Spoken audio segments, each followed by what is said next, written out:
जी, ये judicial commission का फ़ैसला है और इस फ़ैसले के या जब ये जुडिशल कमीशन ने ये फ़ैसला सादर फरमाया तो इसके जो मूवर या इसके ऑथर जो हैं वो सैयद मंसूर अली शाह साहब ही हैं। अच्छा, उन्होंने ही ये नुक्ता उठाया और इसके ऊपर उन्होंने फिर बाकी लोगों को इस बात का कायल किया।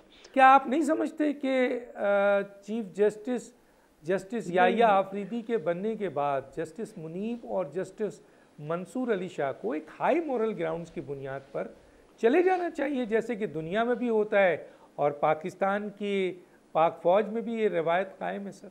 नहीं, देखें, ये एक रवायत है और फ़ौज में ये इसलिए रेलेवेंट है कि फ़ौज में जूनियर जो है वो सीनियर के मतहत होता है और उस बुनियाद के ऊपर ये एक रवायत कायम हुई है। ये कोई अपना ना आइनी, ना कानूनी, ना अखलाकी कोई कंपल्शन नहीं है।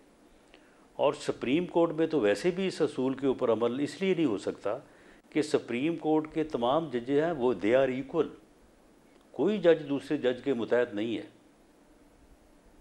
तो इसलिए वो असूल यहाँ पे लागू नहीं हो सकता।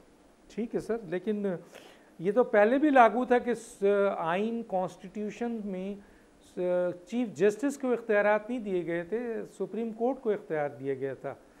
और आइन में 184(3) के हवाले से भी आपको पता है सर कि जी सो मोटो नोटिस के हवाले से ख़ास तौर पे, तो वो नहीं होने के बावजूद होता रहा है।